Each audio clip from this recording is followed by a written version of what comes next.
नमस्कार सभी को, जय हिंद। मैं अर्पित शर्मा। आज के करंट अफेयर्स, आज यानी कि इस हफ्ते की करंट अफेयर्स की इस सीरीज में आप सभी का हार्दिक स्वागत करता हूं। देखिए बेटा, अपने सबसे पहले तो सभी को नव वर्ष की हार्दिक शुभकामनाएं।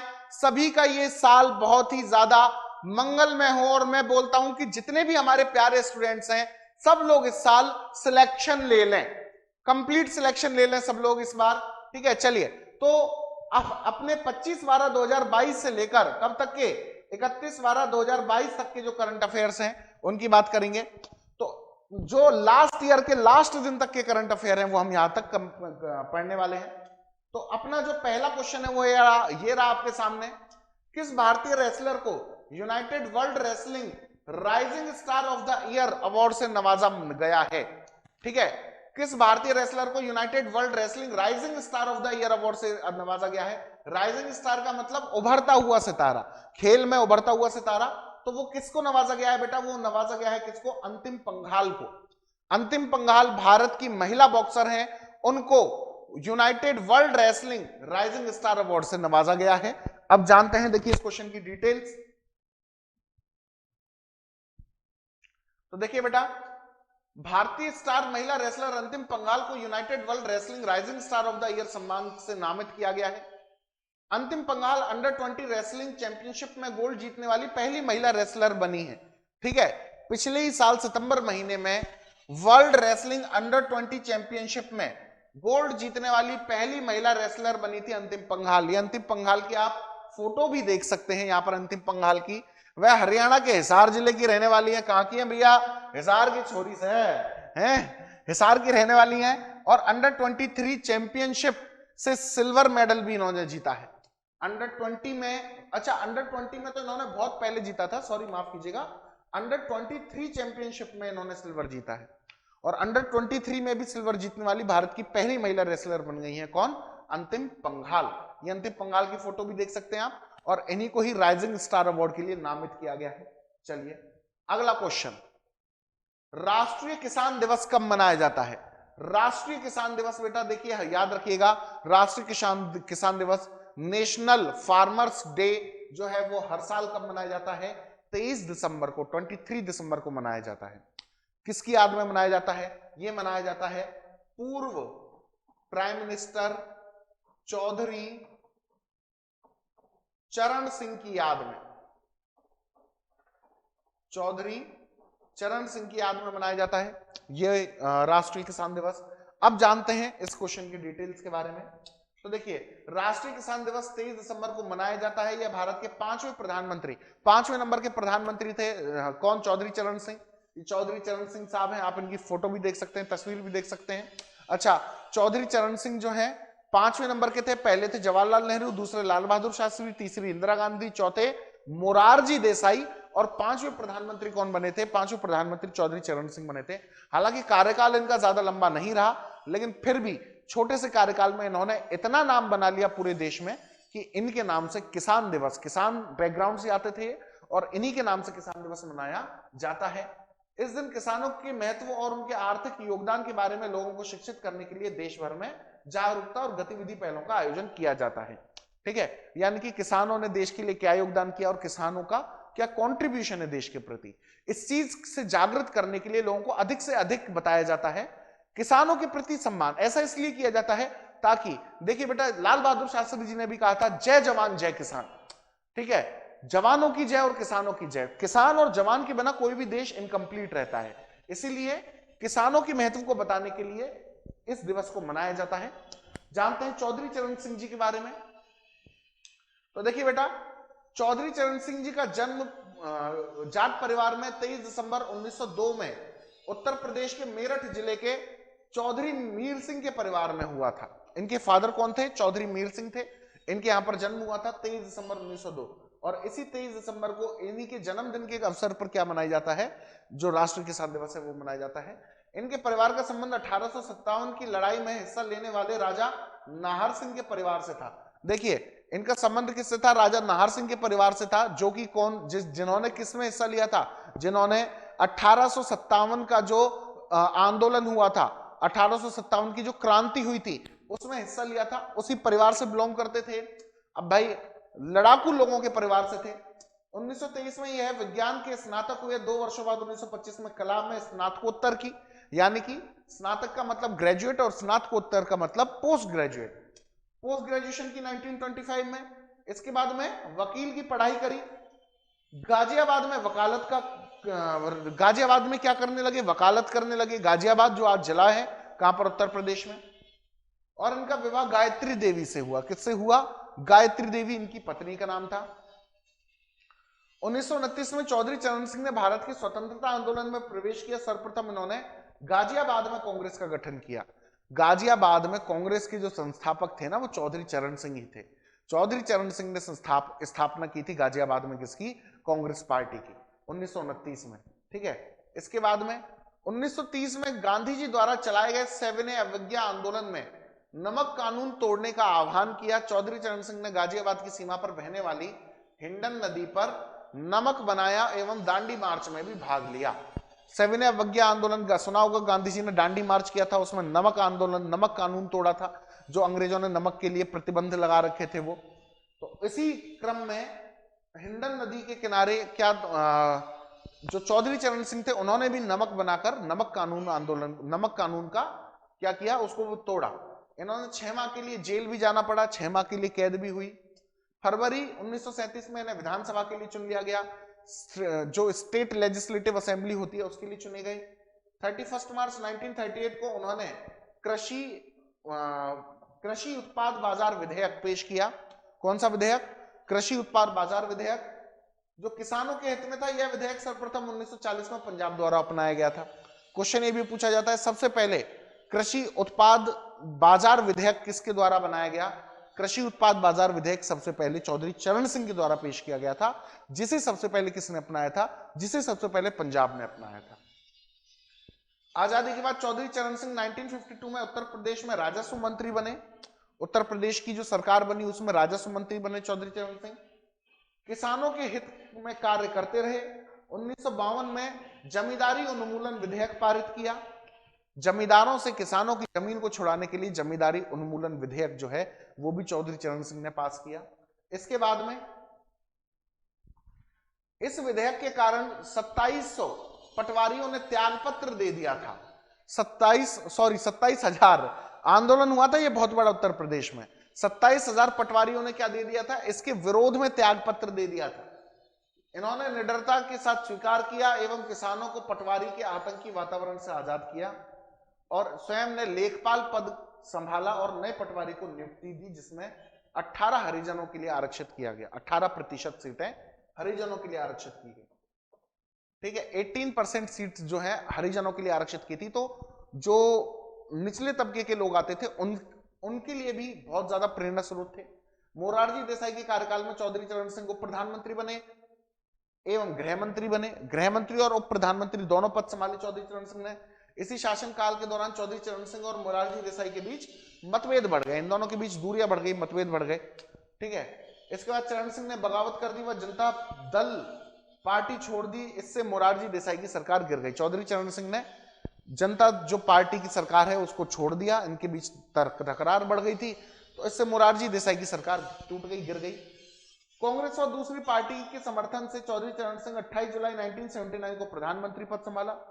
कांग्रेस और दूसरी पार्टियों ने समर्थन दिया, तब चौधरी चरण सिंह प्रधानमंत्री बने। लेकिन बाद में इंदिरा गांधी जैसे दिग्गज नेताओं ने भी इनको समर्थन दिया था। ये देखिए आप, इंदिरा गांधी ने अपनी राजनीति को दांव पर लगाते हुए चौधरी चरण सिंह को समर्थन दिया था। ठीक है, समाजवादी पार्टी और कांग्रेस ने एक साथ समझौता कर शासन किया, पर कुछ वक्त बाद 19 अगस्त 1979 में इंदिरा गांधी ने समर्थन वापस ले लिया और समर्थन के लिए इंदिरा गांधी ने शर्त रख दी कि उनकी पार्टी व उनके खिलाफ किए गए मुकदमों को वापस लिए जाएं।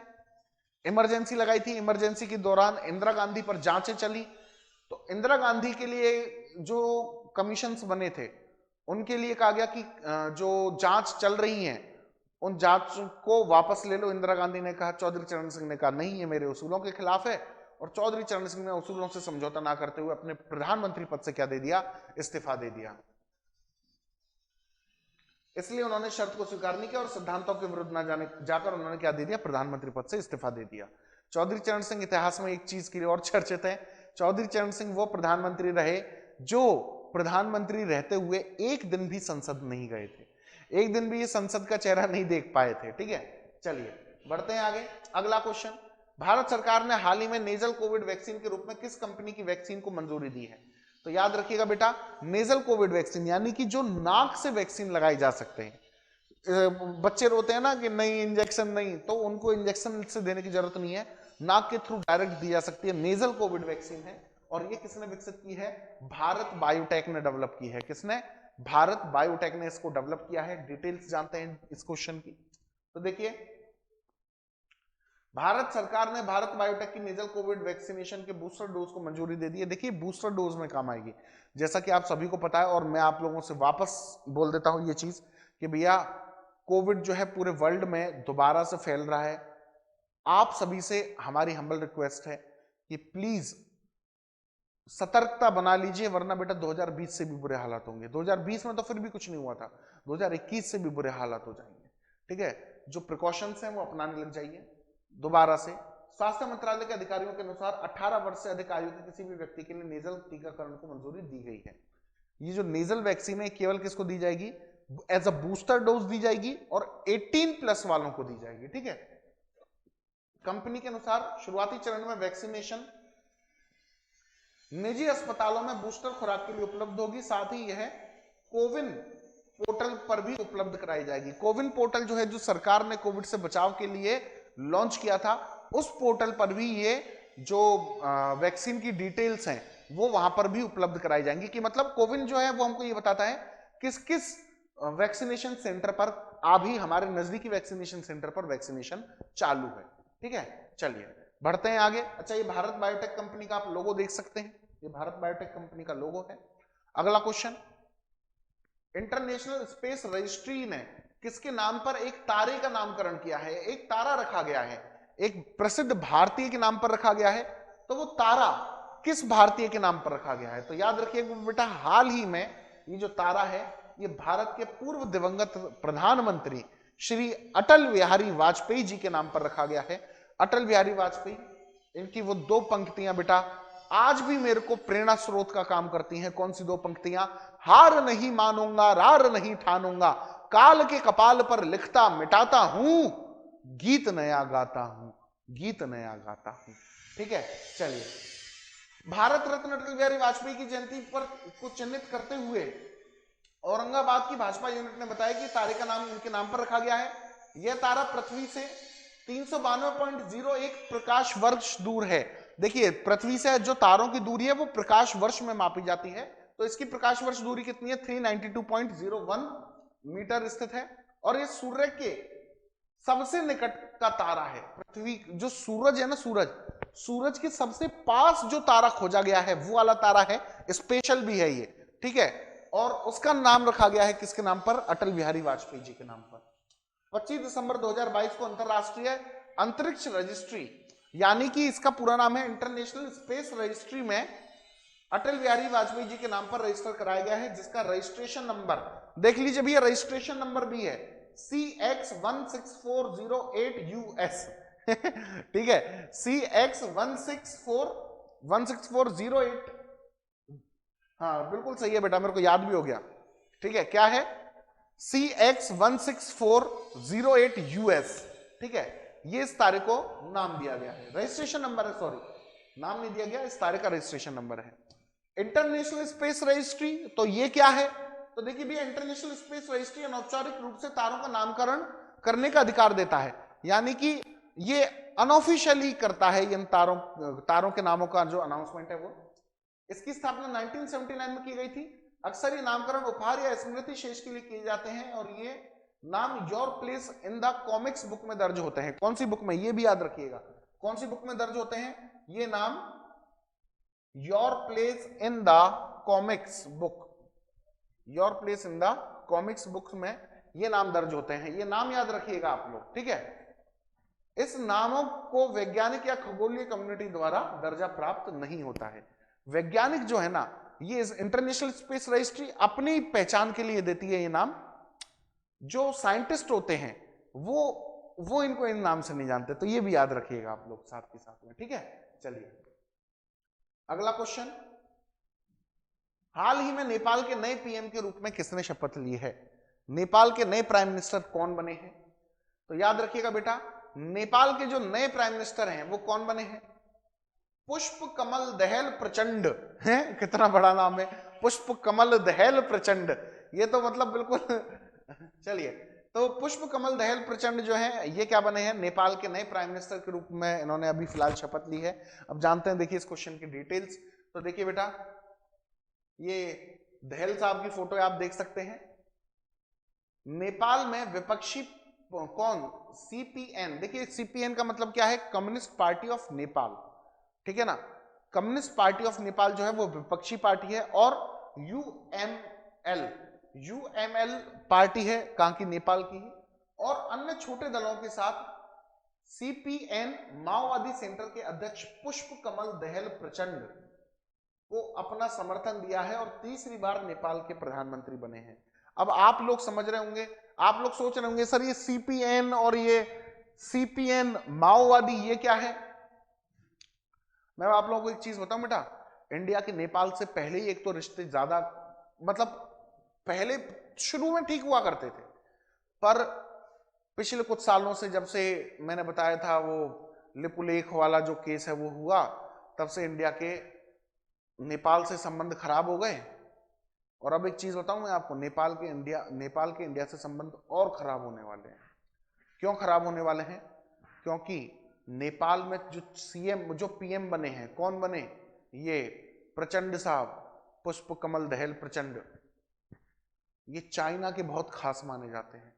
ये मान के चलो चाइना के दूसरे एजेंट हैं ये। सीपीएन माओवादी। माओ कौन थे? ठीक है, माओ चाइना के पहले राष्ट्रपति थे। और माओइस्ट का नाम आप लोगों ने सुना ही होगा, माओवादी, नक्सलवादी, माओवादी लगभग एक ही चीज मानी जाती है। ठीक है, इंडिया में कम्युनिस्ट पार्टी माओवादी बैन भी है, जो प्रतिबंधित संगठन है उनमें आती है इंडिया में प्रतिबंधित संगठनों में आती है।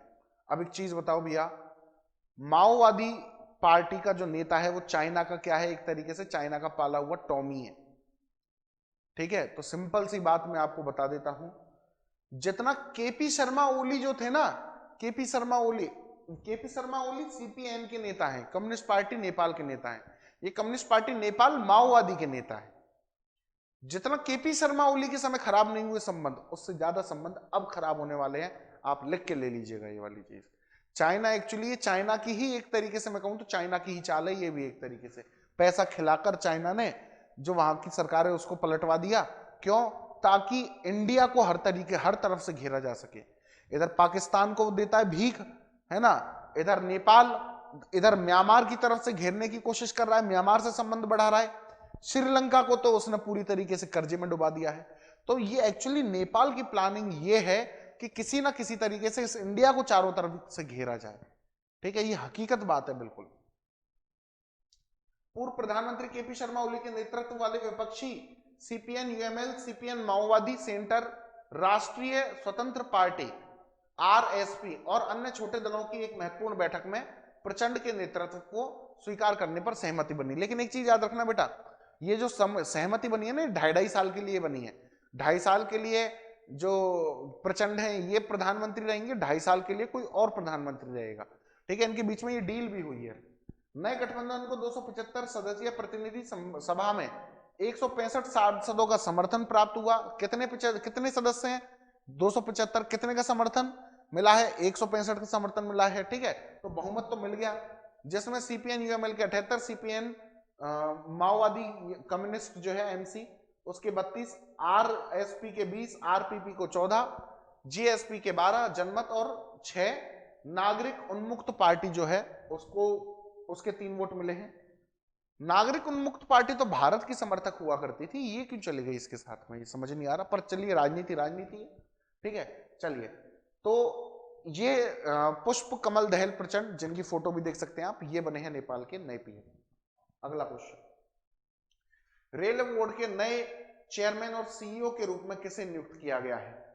ठीक है, तो बेटा रेलवे बोर्ड के नए चेयरमैन और सीईओ के रूप में नियुक्त किया गया है अनिल कुमार लाहौटी को। अनिल कुमार लाहौटी रेलवे बोर्ड के नए चेयरमैन और सीईओ बने हैं। डिटेल्स जानते हैं देखिए क्वेश्चन की। तो देखिए बेटा, प्रधानमंत्री नरेंद्र मोदी की अध्यक्षता वाली कैबिनेट की नियुक्ति समिति ने रेलवे बोर्ड के नए चेयरमैन और सीईओ के रूप में अनिल कुमार लाहौटी को क्या दी है, मंजूरी दी है। क्या नाम है, अनिल कुमार लाहौटी। ये लाहौटी साहब की आप फोटो भी देख सकते हैं। मौजूदा रेलवे बोर्ड के चेयरमैन और सीईओ वी के त्रिपाठी अभी कौन है, अभी वी के त्रिपाठी हैं। और ये कब रिटायर हो गए, 31 दिसंबर को रिटायर हो गए।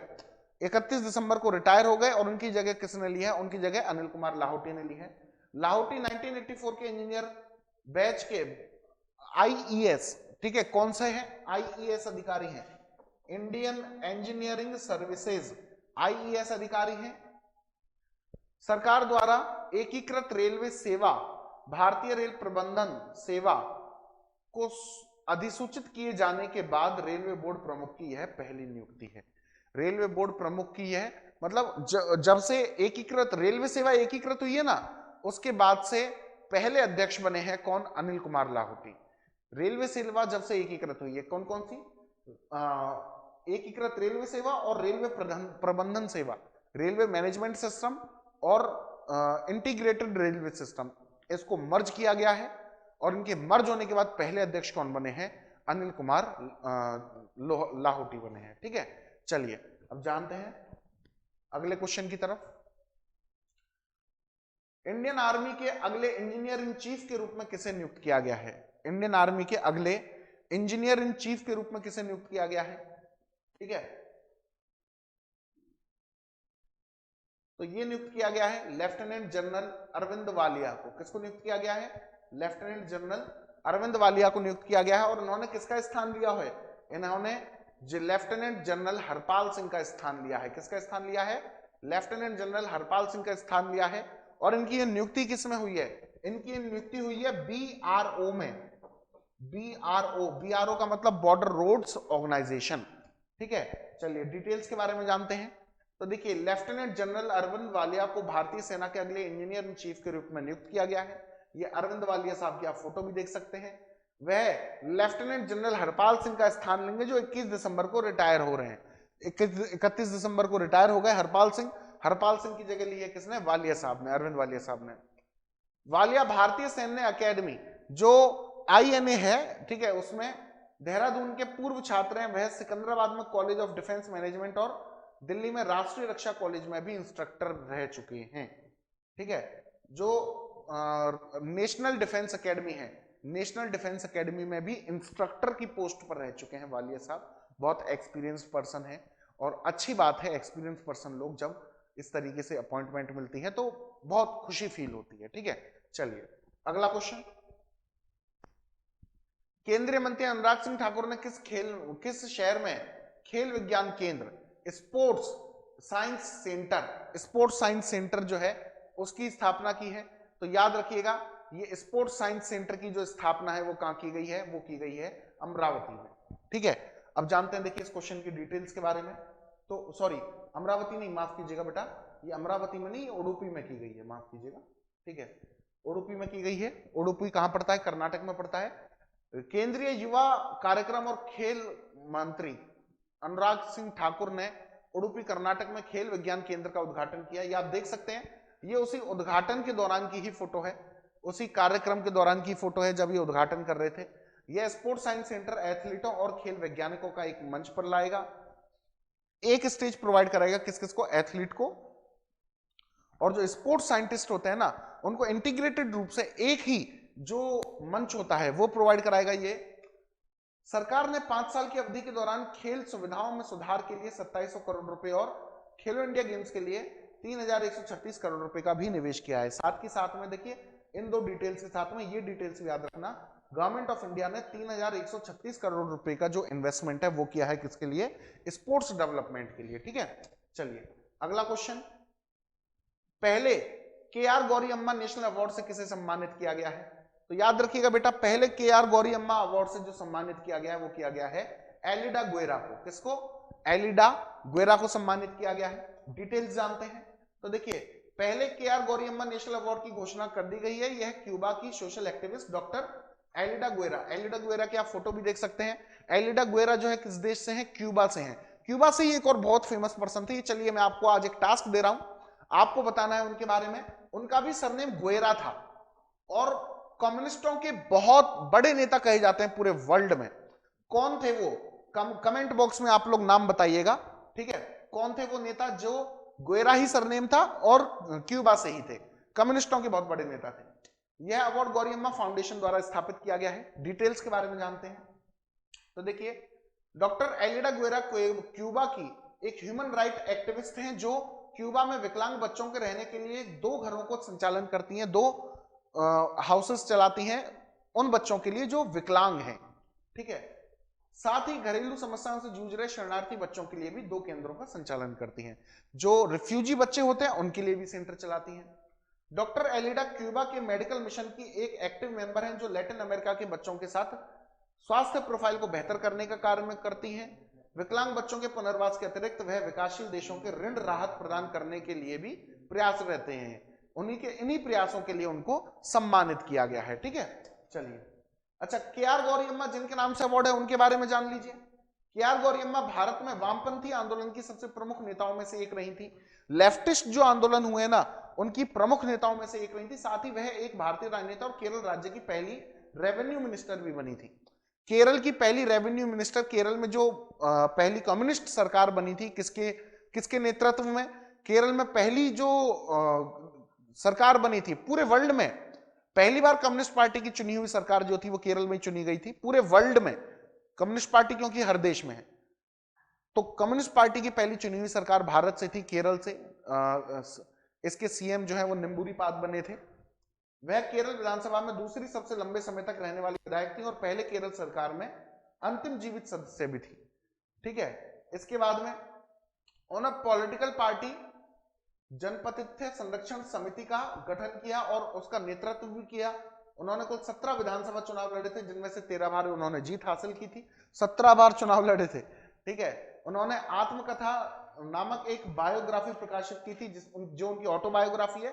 वर्ष 2011 में केरल साहित्य अकादमी पुरस्कार से नवाजा गया था।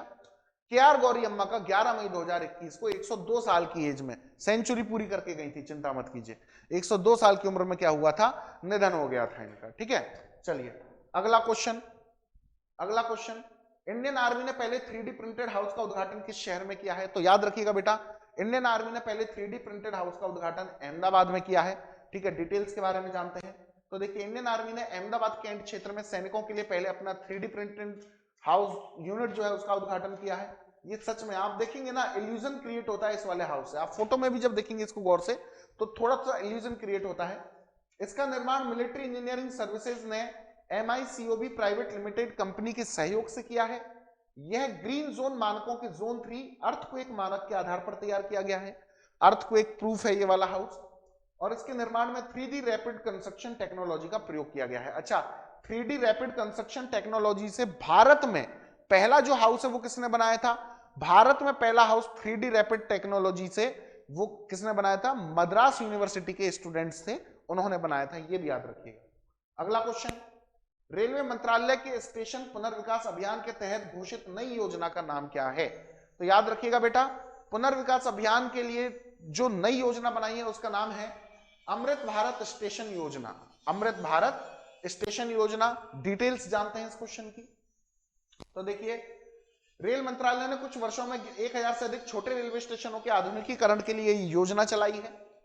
अमृत भारत स्टेशन योजना स्टेशन पुनर्वास पहल एक घटक है। इसमें स्टेशनों को रूफटॉप प्लाजा, लंबे प्लेटफॉर्म, गिट्टी सहित ट्रैक और 5G कनेक्टिविटी के प्रावधान शामिल होंगे।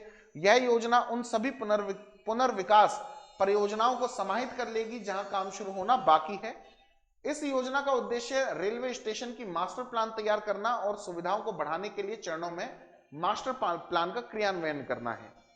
योजनाओं और परिणामों को फुटफॉल और हितधारकों से इनपुट जैसे कारकों के आधार पर अनुमोदित किया गया है। इसको बनाया गया है, अनुमोदित करने का मतलब इसको अप्रूव किया गया है।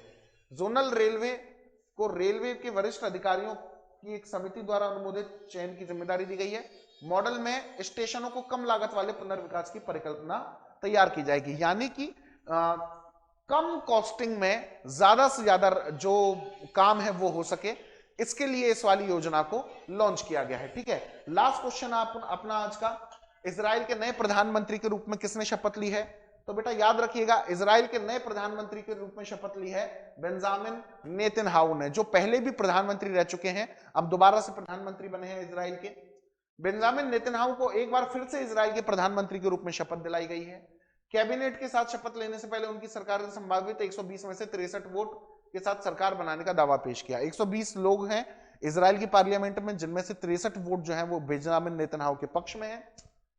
उनके नए गठबंधन में रीजीनियस जायोनिज्म और जोइश पावर पार्टी शामिल है। जोइश एक्चुअली इजराइल का जो राष्ट्रीय धर्म है वो जोइश है, यानी कि जिनको हम कहते हैं यहूदी। ठीक है, उनके नेता फिलिस्तीन का विरोध करते हैं, मतलब एक तरीके से हम कहें तो कट्टरपंथी सरकार है इजराइल की है। ठीक है, पीएम मोदी ने बेंजामिन नेतन्याहू को इजराइल का प्रधानमंत्री बनने पर क्या दी है? बधाई दी है। बेंजामिन नेतन्याहू की फोटो भी देख सकते हैं आप लोग। और इसी के साथ में हम आज का जो सेशन है वो यहीं समाप्त करते हैं। अगेन आप सभी को बहुत बहुत हैप्पी न्यू ईयर हमारे और हमारी पूरी टीम की तरफ से। ठीक है, मिलेंगे अगले वीक आपसे, इस जो वीक है उसके करंट अफेयर्स के साथ में। तब तक के लिए सभी को नमस्ते और जय Hind. If you really like the video, please hit the like button, share the video, subscribe to our YouTube channel and press the bell icon for the latest updates. Thank you.